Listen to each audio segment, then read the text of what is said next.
Hi, everybody. Good morning and welcome to Good this morning. beautiful February 24th morning.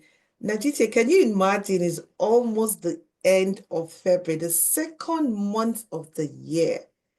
February is actually gradually coming to an end. This week marks the end of February, and that also marks the end of the celebration of the Black History Month.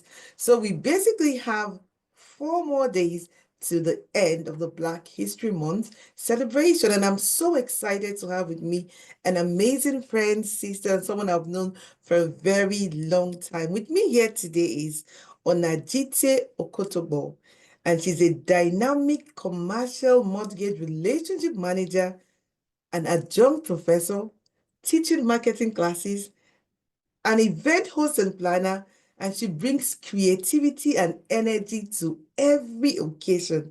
She exemplifies excellence and brilliance. She is, in fact, the words to describe her, I am short of words to say who she actually is.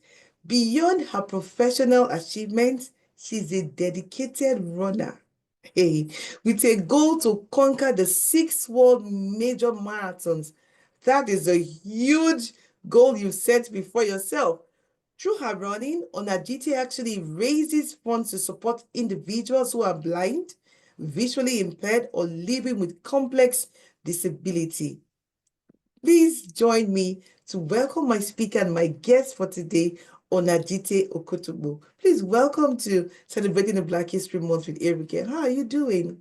Good, Erica. Thank you so much. That is such an amazing introduction.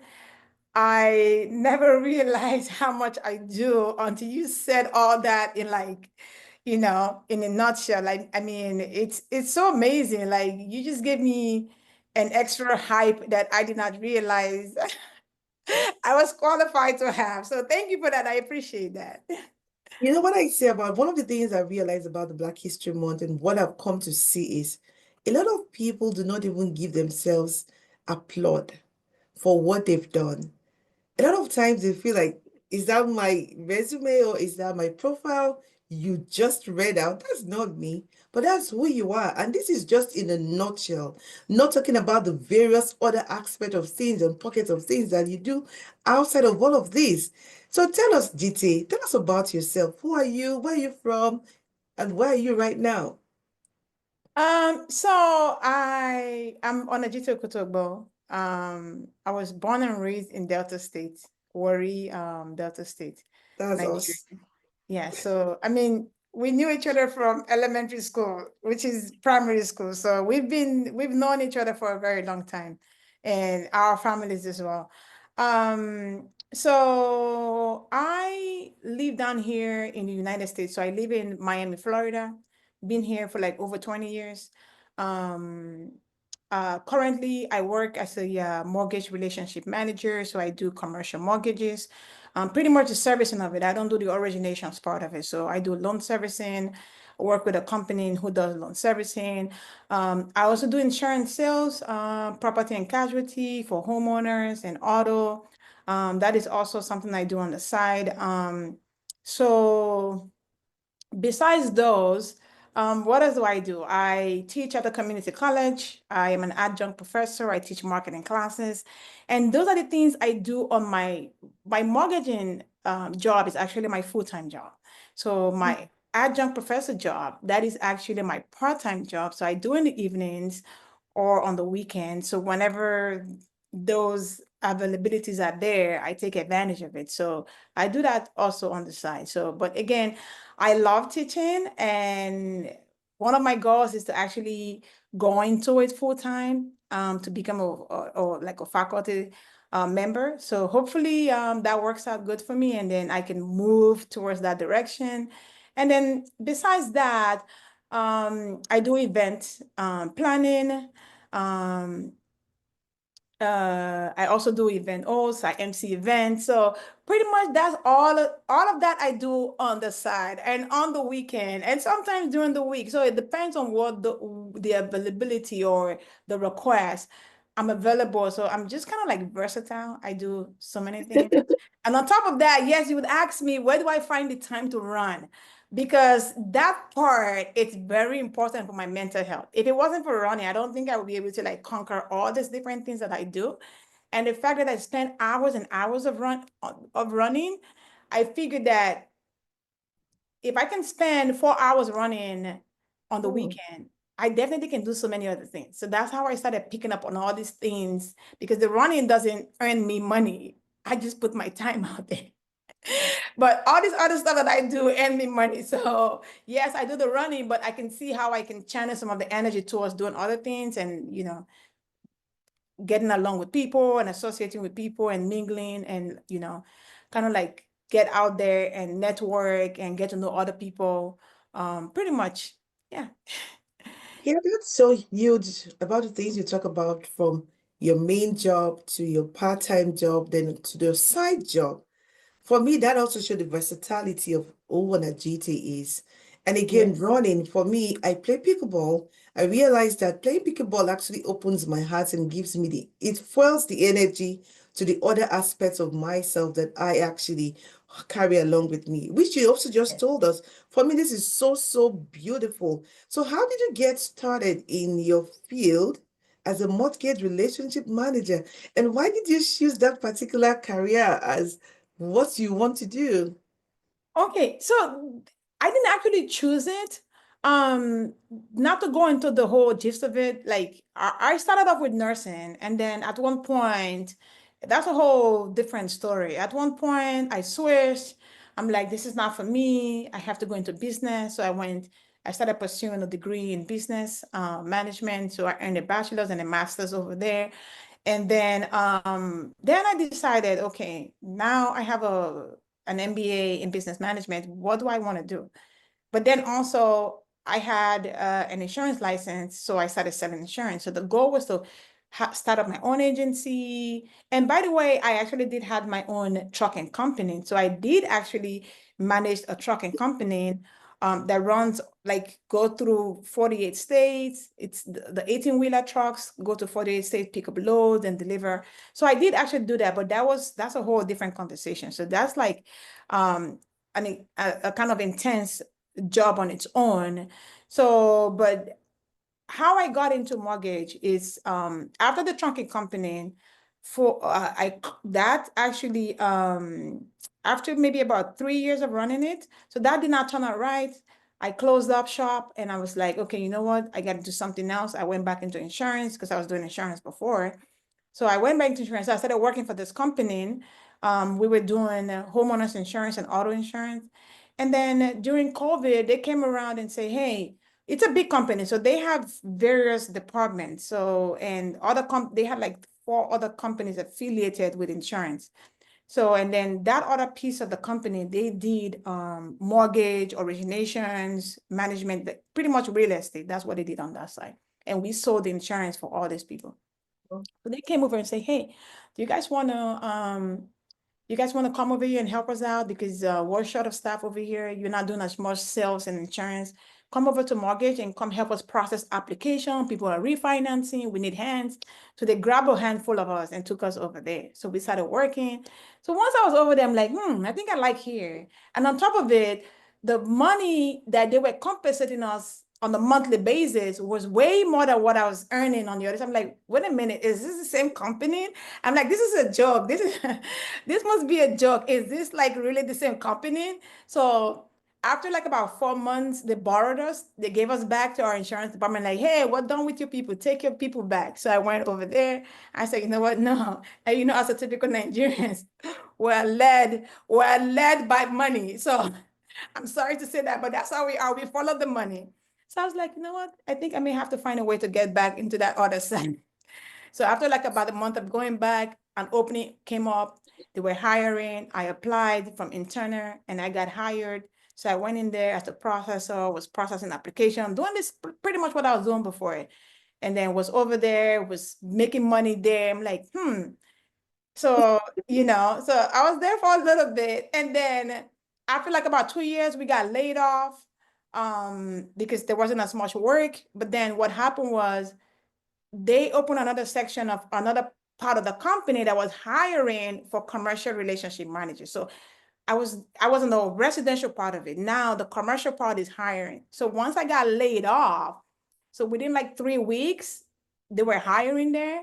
And my company, the guy who did the HR person who did the paperwork to lay us off said, hey, this part of the company is hiring. If you are interested in working, go over there. A lot of people were angry, and then they didn't take him seriously. But I, after like a couple days after I got over my feelings, I'm like, you know what, let me go apply. So boom, I went to go apply. Within 2 weeks, I got hired. I started working there as a relationship manager. So that was it. That's how I got into it. So ever since, I loved it. It's interesting. It's a whole different challenge. Just to kind of be in the financial industry, so pretty much that's the story on how I got there. So again, then I started building that. I started building up on that as because now I kind of see it like a career path for me. Like, okay, I think I like finance. Maybe I should stay over here and just grow myself in here and learn more. So that was pretty much it for it. Yes, thank you so much, Gita, for telling us this background story of how you became a Yes, mortgage manager. yes, I love what you said about get over your feeling, yes, because sometimes we get our feelings and emotions to becloud our yes, thinking. And again, if you had not gone over to the commercial side, you wouldn't have seen how much you love this job. And look at the yes, smile on your face. It's like, you know what? Yes, I love the money part, but from what I can see from you, it exude more like I'm adding value to people. I'm correct, helping people build financial wealth, and that's what correct. you want to do. Yes, Wow, that is so beautiful. Thank you so much for sharing thank with us. you. So, can you tell us how you balance being an adjunct professor and being a mortgage manager? Because those are like two variables. Like, how do you manage both of I them? know. Yes, that's kind of like a lot, but then again, like I tell people, we have 24 hours in a day. There's so much we can do with our time, but people always want to say, oh, I'm so busy, I don't have time for that. No, but you really do have time though. You just have to sit down and see where you're spending your time. And you have to find a way to utilize your time wisely. So for me, my being a mortgage relationship, a commercial mortgage relationship manager, it's a 9 to 5 job. So I do that in the morning, and teaching, it's a part-time job. So the beauty about it is I only accept classes that are convenient for me. So once I get off Mm. work at 5 o'clock, it takes me about an hour to drive home. My classes will start like around 6:30 or 6:40, and they usually will run for like an hour or two. And all I have to do is just deliver the material, talk to the students, have and again, this is with the teaching part, it's a little bit different because I don't see it as work, because it's me coming and having interaction. It's like I'm coming to have interaction with my students, like I'm coming to have a Mm. conversation. So this is like a conversational thing that I'm going to do for another hour and a half.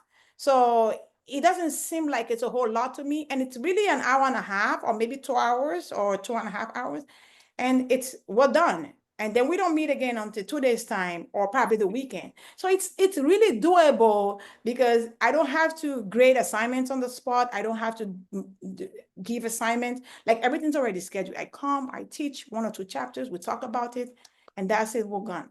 So again, yes, I'm coming back from my first job. I'm tired, but on this one, it's at the convenience of my home. So yes, I do them at home, but the Saturdays I may have to go in person in class, which I also love because it's beautiful to be out there in person, talking to the students, and people are sharing their experiences, their ideas, and you're learning from them. So I kind of like the direction in which I'm going. Like I'm so happy that God is leading me in this direction. So again, I'm just looking forward to getting better at what I do. Yes, that is so. Again, I'm going to come back to what you said. You're fueling your passion. Yes, You actually fueling your passion and you're doing what you like. It shows yes, from your heart. yes. I love the conversations, even though you're coming from your first job and you're going into the second one with just about maybe 30, 40 minutes rest time in between. You're Mhm. refreshed and you're energized because you're going to add value again. I'll keep Yes, going back to that underlining factor, yes, adding value to the people. And again, you said you also learn from them. You're not Yes, only giving value, you're also learning. And you yes, said we need to learn how to manage our time yes. properly. Absolutely. Whoa. I'm learning so much just listening to you today, GT. Oh my goodness. I have another question for you, GT. What Yes. motivated you? Motivation to say you want to do 6 marathons. What what motivated you to take that challenge on running and not just running? You says you want to run the 6 world major marathons. You were specific about those words. What is motivating you to do that? And where did Okay, the running come in? You talked about the running earlier, but again, where did the love for running come? Can you tell us how you started and okay, why the 6 major marathons? okay. So pretty much how I got into running, it's this. So I was gonna, if for those who know me, they know I'm obsessed with weight loss. Like I'm literally obsessed with weight loss. Like I can't afford to gain weight. I have a big issue with that. So even when my kids, I started having kids, they were growing up, I wasn't even as big, but I would constantly be on a diet, constantly be doing this, constantly. So I'm always watching my weight.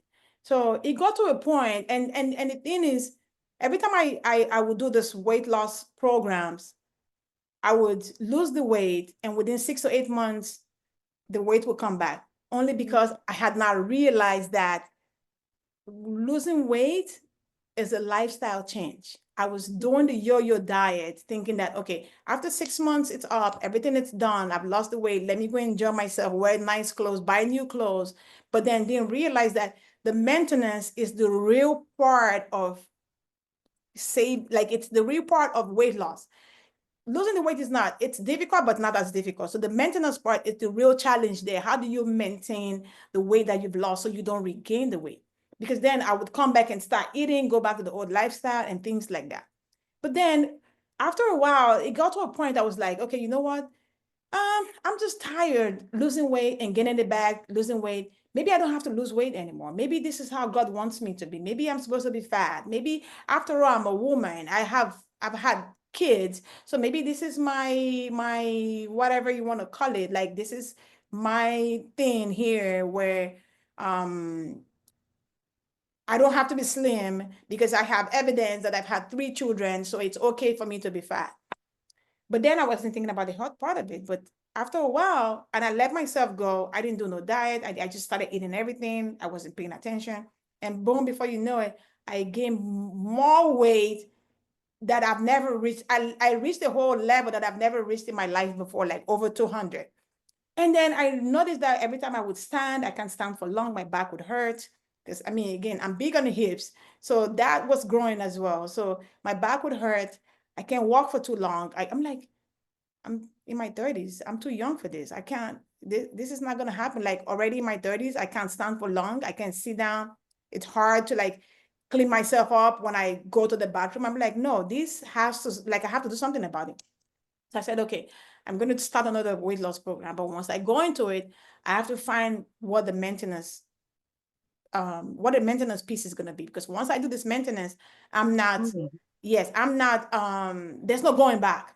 So I was thinking about it. So this is, everybody thinks about, like, everybody thinks about weight loss towards the end of the year. And then it's all like a New Year resolution, you Yeah. know? And I wasn't any far from that as well. So all of this thought was happening in my head between November and December. And I said, January, I'm jumping on this thing, and then we're going. I got to keep this weight off. I have to find a way.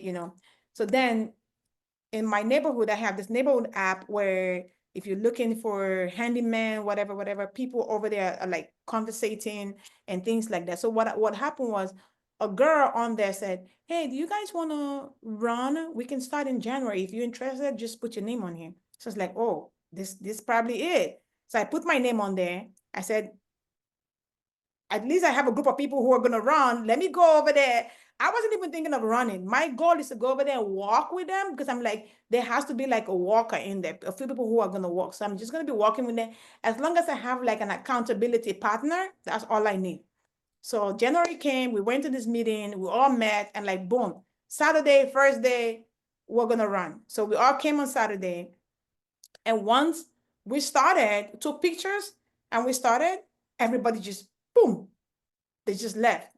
I was like, I thought it was supposed to be a group thing. We're supposed to be together and just go, go, go. And everybody left. I'm like, man, this is not gonna work. I'm like, so like literally I got discouraged. But I said to myself, if they're running, you don't have to run because you can't run. You just have to walk fast. Like you do your brisk walking and just follow your pace because you don't want to hurt yourself. So I started doing brisk walking, and people would see how they would see how enthusiastic I was. So after they finish, they would come back and walk with me to the end to finish. Yeah, they will come and walk. They say, come on, Ona, you can do this. Let's go. You can do it. And I would be walking really fast. They said, oh, you walk very fast. Because that's all I could do. So eventually, as I continued with them 3 times a week, I started picking up. And then on my own, I started running. I started running on my own. So eventually, I would run about 4 times a week. I would do 3 miles during the week and 6 miles on the weekend. So that's how I got into running. But any of this international stuff, I did not even know running went that far. So I would just do this. And then we started going, and then we started registering in local races where we do like 5Ks, which is like 3 miles. So we just did 5Ks every single month, every single month. And then COVID came, and then boom, nowhere to go, nothing to do. So I turned into a running junkie. So I would just wake up in the morning, since I can't drive, we can't go nowhere. I would just wake up 3 o'clock in the morning, put myself together, and just start running. I was more like Forrest Gump. I would just go, run 15 miles, run 18 miles, run 20 miles, because there's literally nothing to do. When I run all those miles, I come back home, I take a shower, I eat, I lay in bed. I just rest the whole day because there was literally nothing to do during COVID. So that's how it all started. And then one of my running mates was like, oh, maybe we should go do an official marathon and see how we'll do, because we've been running here on our own for so long, but let's register and see. So we registered for our first marathon. It wasn't the best experience, but we got through it. We finished, we got our medals, and we were like, you know what, we're not gonna do marathons, official marathons anymore. The marathon is just too hard, so we didn't do it. But how I got into wanting to do the 6 major marathons is, so I think it was London. London was my first. So I had someone send me a fundraising thing and said, hey, Ona, can you donate to me? I'm running London. Can you support? So I supported them, and I looked at it. I'm like, I think I like this. I haven't been to London. Maybe I should go to London. So then I reached out to another charity, and they accepted me, and I started raising money for them. I think that charity was Sense. They help those with complex disability, the people who are blind as well and complex disability. So I did that, went to London, did the marathon. That was all I wanted to do, London. But when I got to London, I met all these Nigerian people I met over there. And I also met the American people that we all in the group that went over there. And then all I hear people saying is like, oh, the major marathons are 6. This is my 4th. I have 2 more to go. And then people are like, this is my last marathon. This is my 6th star. This is my this. I'm like, wait a minute. So this is not just you just don't come to London to run. There are more stuff to it. I'm like, you know what? I think this is what I want to do. Like, I just got the boost from there. So ever since last year, I said, okay, how do I get into it? Because again, getting into the marathon is not a joke. It's very competitive. So I said, how do I get into this? So I started working on it. So, and Boston is my second marathon. So getting into Boston is not easy because I'm not a fast runner. So in order to get in Boston, you have to qualify by age group and a certain time limit. None of that in my age group. I can't run fast. So there's no way I'm going to make it. So if you can't make it through your time qualifier, then the next option is for you to raise money for charity. But for other races, any charity, it's would accept it. But Boston, it's very, very tough. Boston is not a joke. Even the charity application, you go through screenings, just like me and you here.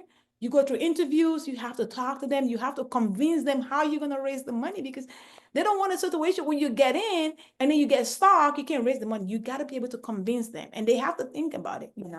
But anyway, so that's how I got into it. So now I have Boston as my second star. And then I have Chicago coming up in October. I'm hoping to get into Berlin in September and New York in November. But those two are, I'm still thinking about it because I'm still waiting for the, I'm still waiting to see like how I get into it. I'm still waiting for the options. But Chicago, Boston and Chicago are guaranteed already. So the other two, I'm waiting for the lottery for New York to come up. And then also the lottery for Boston for Berlin is already out, but I want to do another charity. So, but I'll see if I want to do that. So again, yeah, so that's pretty much how I started doing all of this. And the charity option to get in, Yes. like I said, it's amazing. Yes, it's a lot of money, but come to think about it, you're helping people. You know, it's a way to give back. A lot of people have helped me in so many ways, but this is how I give back to them. So again, I'm just happy to do it. You know, I'm using my running to support those in need. And whichever way I can help, you know, I'll be like, I'm happy to always help. This is what actually Black History Month is about, giving back to the community and just giving back to people. And again, not just a Black History Month, who we are as Yes, individuals, who we are yes, as people in the community, yes, supporting other people. And you brought out some yes, things you actually brought some things to limelight as you were speaking. And one yes, of them is you were driven into running based off of a challenge that you had, and yes, that was weight loss. yes. You've done the diet part, but you lack the maintenance part. So Correct. Yes, what will keep you going at the same time? And you said weight loss is a lifestyle. yes, Oh my goodness, a lot of people need to hear this. It's not yes, about the diet, you talk about the yo-yo diet. So you're yes. practically up today and down tomorrow, up Yes. today and down Mm-hmm. tomorrow. Who wants to live a yo-yo lifestyle? Nobody You wants to. came to the realization and you said, you know what, I need to do something about this. Yes, For me, that is making a decision, definite decision on what you need to do. And I love that about you, Najite. You don't do half measures. When you go out to do something, you go all out. And yes, now you've gone there. For me, you now met the law of awareness in London. You became more aware. As you yes, took the first step, you didn't have the full picture. All you wanted to do, first of all, you started with a mission. I need to maintain my weight loss. And yes, when you got into you put your foot in the weight loss thing using running, and someone says, hey, COVID came in, people were disadvantaged in COVID, but you got an advantage out of that. You yes, turned that time of not doing anything, say, you know what, I can work on my running. And you yes, began to run. And again, correct. you took it to the next level. I'm looking Yes, at the journey. The next level was, what if we go into a marathon and you had an accountability partner who held you yes, accountable? And I love what you said about your friends who would yes, run and come back to meet you and walk briefly with you all the way to the finish yes, line. yes, Accountability is key if we yes, need to fulfill our visions, correct. aspirations, and mission. And not just that, you went to London. Some people would have just ran. Oh, you see, I've done a marathon. I left the US, I went to the UK, and you've done that. But Uh-huh. again, you became aware of something else. Yes. Others were saying this is my sixth marathon, and you're like, what are you guys talking about? It's yes, Side of you. Oh, I can actually raise fund for this charity. I can raise fund for this charity. There were hurdles, and they are yes, still hurdles for yes. you to surpass. You've done one hurdle, you've done a second one, and you're looking how you do the other ones for the Berlin and all the other ones you set aside. But again, Uh-huh. these are goals right before you, and you are taking it one step at a time. That is For me, correct. that is phenomenal. You're taking them in size bites. You're Yes, not taking it in full bites and you get overwhelmed and you say, you know what? I'm not doing this anymore. yes, Doing it step by step. And you know what I love about what you taught me today? And everyone who would listen on is take it one day at a time. correct. Take it one day at a time. Take your time. Find a niche for something you want to do and begin Yes, to carve something for yourself. yes, It actually speaks to me concerning exactly what I'm doing. I'm going to share something with all of us today. GT Yes. called me yesterday and said, Erica, I love what you're doing, but don't you think there are other areas you can tweak on this, improve on this? And I'm like, you know what? I'm just going with the flow. I'm not sure I don't know exactly what I'm doing, but as I'm going, I'm tweaking it along the way. And I want to say a very big thank you to you, GT, Oh, for you're welcome. always being excellent in everything you do.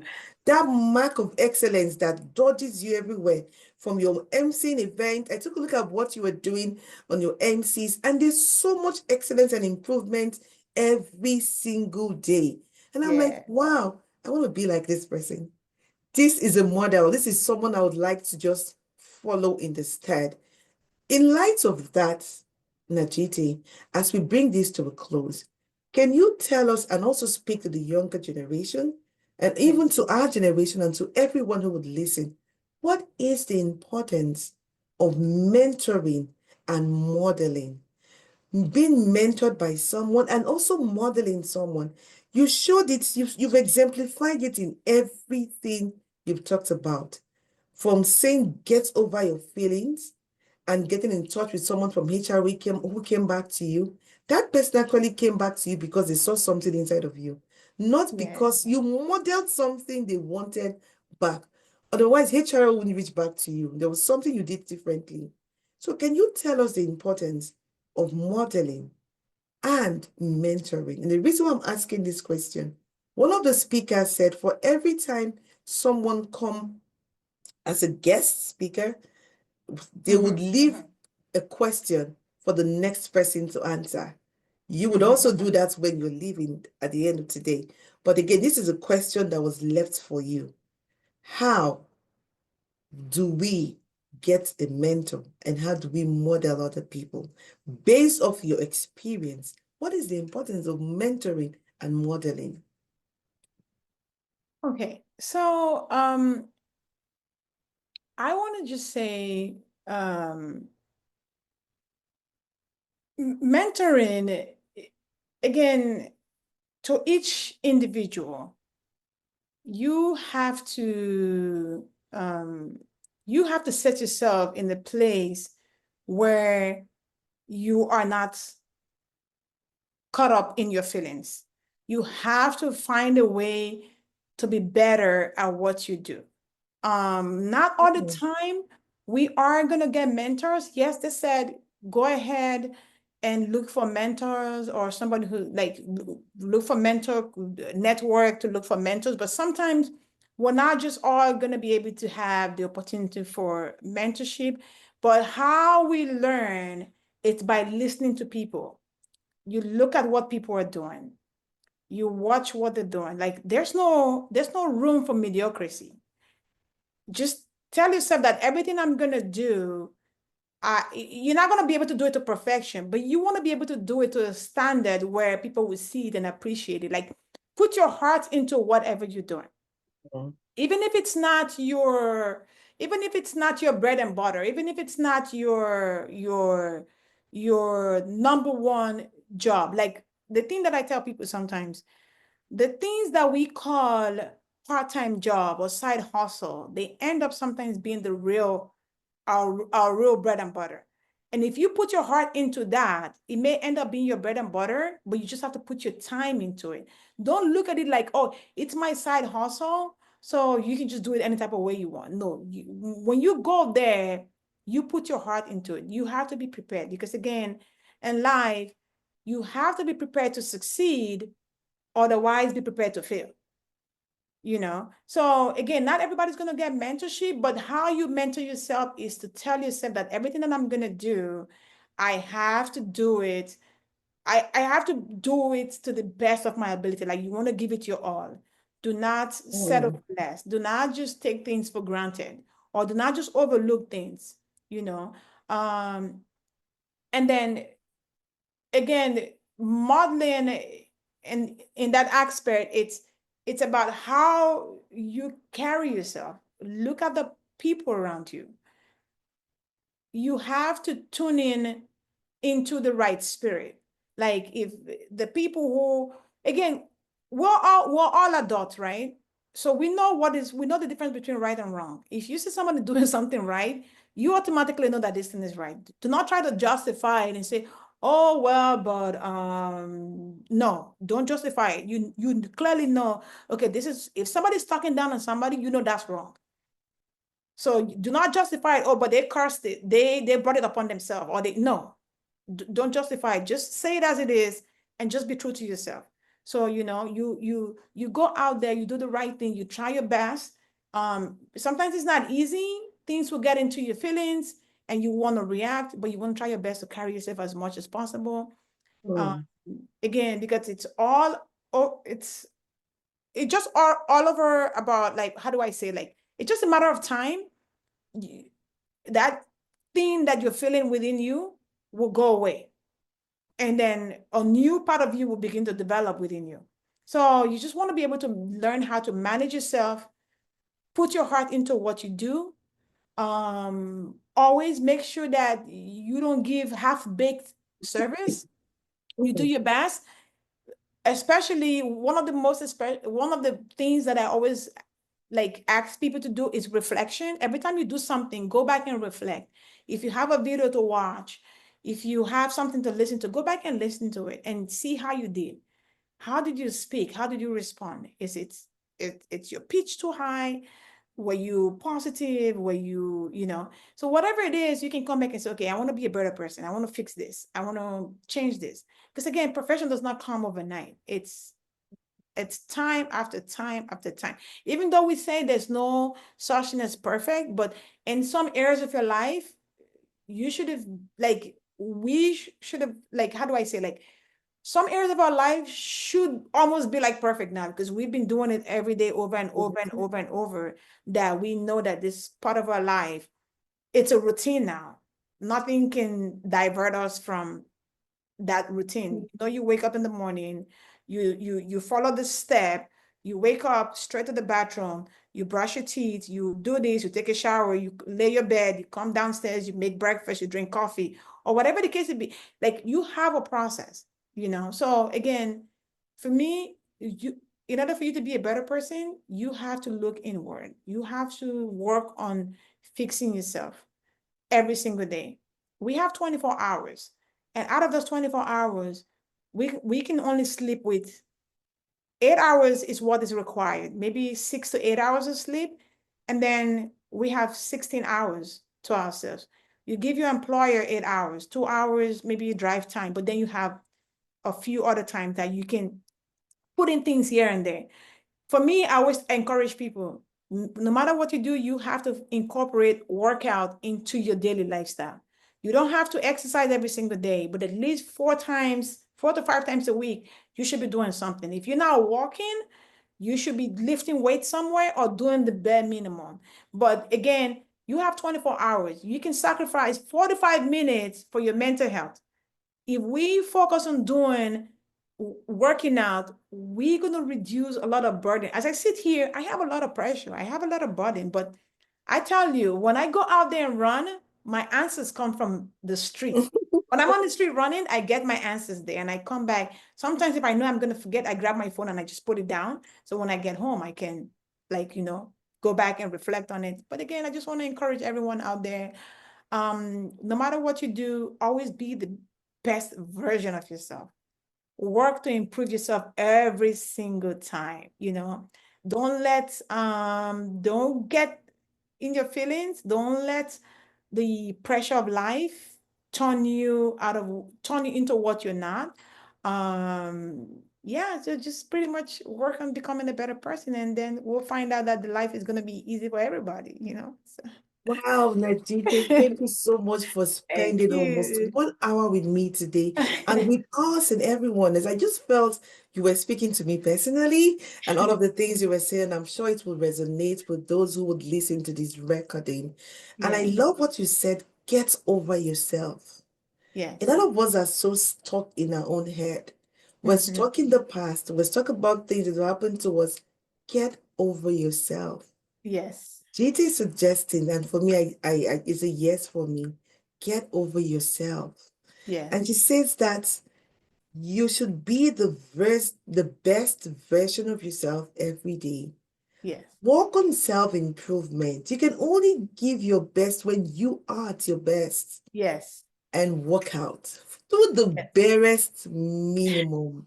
You don't have to run like she does or play Yes. people like I do, but do what you can do at the Yes. level where you at. Yes. When you exercise, when you find yourself to do the barest minimum, your Yes. mind opens up to the possibility of things you can do. Ideas will begin to run in your head, Correct. and you can do and be more than you can ever think or even imagine. And I would like to close with one of the words she said. She said, tune in the right spirit. Yes. Tune in the right spirit. Oh my goodness. Thank you so much, Najiti. I need to You're speak welcome. two more things that you said before we close. You said no room for mediocrity.